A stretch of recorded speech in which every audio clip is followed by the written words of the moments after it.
There's something about his storytelling that makes these pages very easy to read, and the characters sort of just come to life off the page. Probably more than any other comic I've ever read, these stories really seem to have a life of their own. They, in a lot of ways, seem to exist even after you close the book and stop reading them. There's something about the way he not only designs the characters visually, but there's something about the way he writes them and uses his drawing skills to have them emote in a way that is just very believable, even for as cartoony as he sometimes gets with his drawing. That's really not an easy thing to do, and I think that really speaks to his investment in these characters and in these storylines. So much so that 40 some odd years later, he's still telling stories with these very characters. The thing that makes his comics and his characters so unique is that they've actually been growing and aging in real time. So the characters started out being, I think, in their late teens, early 20s, in the early 80s. And now I guess they would be in their 60s or something. And they actually look it. That's an incredibly unique thing. And I think it just lends to that whole illusion of these characters being real and kind of having a life of their own. That's a huge investment. He has, in many ways, devoted his entire professional life to these stories and to these characters. And whether you enjoy the stories, whether they speak to you or not, I think that's something that is very admirable. And certainly from an artistic perspective, that's something that I could really respect. It's hard enough to maintain the stamina and the passion and the interest for one full graphic novel, let alone dedicating decades to telling these stories with an entire world of characters that are reoccurring and aging in real time. There's, I guess, like a level of an obsession there, but all the great artists, in some way or another, have this element of obsessiveness in their work. Whether that's a good thing or a healthy thing is probably not for me to say, but it certainly does contribute to work that people really do appreciate and admire.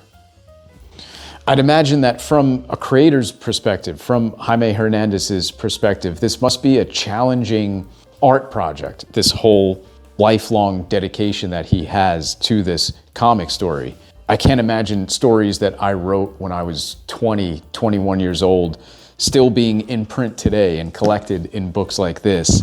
I certainly wasn't at the level that he was at that age, so perhaps he has a lot less to be embarrassed by. But I'm sure, like the rest of us, Jaime Hernandez has grown and evolved over the years, and he has chosen to take the characters with him. Instead of starting new stories and different types of characters, he is just growing with these characters. And all the while, his style, his drawing style, is becoming more and more refined. I think in many ways, these first 15 years that are collected in this book is like the golden age, not only for the characters and for the storytelling, but also for Jaime Hernandez and his style becoming the Jaime Hernandez that we know him to be. I think so much of that really happened in these first 15 years. This is a really great example of his earlier work as compared with something that's a little bit more evolved only several years later. So this is going back to some of those earlier pages from the early 80s. And here's a scene where the characters are driving in a car. You see the establishing shot of the car on a highway, and then all the characters in the car. And although it's perfectly legible and the storytelling is still really well done, there's a slight crudeness to the way that it is depicted. And you could see him still trying to figure out how to render stuff at night, black on black, and how to fit all the characters in a way that is pleasing. And I think he does an incredible job, especially for a young cartoonist. But only a few short years later, here's an example of the same sort of thing. You could see that car that's drawn here in this first panel, and then here's a scene of some characters that are driving in a car. Very, very similar. It's at night, but you can see how much more confidently things are drawn, and how he's not afraid to just go straight black with certain elements to kind of like frame the action. Also, the way he's simplifying things so much so that he's leaving it only to the very essential lines to describe the cars, and it feels as though the characters just kind of like fit into that car and into that scene so much more seamlessly. This is such a simple way of depicting this, like, you know, nighttime cityscape scene. Cars driving on the road, it's a cityscape, it's nighttime, and there's such confidence here where this whole panel, minus the word bubble obviously, is just black with white dots, yet it's so incredibly descriptive. This is like Alex Toth on steroids. I really love this panel. But now again, compare this panel to this very early panel of this car driving at night. Essentially, it's the same exact scene. It's a car driving on a road in a sort of city, I'm assuming LA, at night. And, you know, 7 or so, 8 years later, he's developed such a more, I guess, for lack of a better word, sophisticated way of showing a scene like that, and realizing that there's so much less that you actually have to put into that scene for you to give the reader the same feeling. This is a really great example of the evolution of an artist. Fantagraphics was kind enough to send me an advanced copy, and it's been an amazing experience to look through this incredible body of work from one of my favorite comic artists, cartoonists, illustrators. He's just one of my favorite artists in general. So if you are a Jaime Hernandez fan, a Love and Rockets fan, or if you're not really aware of his work and haven't read any of these Love and Rockets comics, but just really love good visual comic storytelling, amazing black and white comic art, this book is going to be for you, that's for sure. Especially just with how much volume is in this book.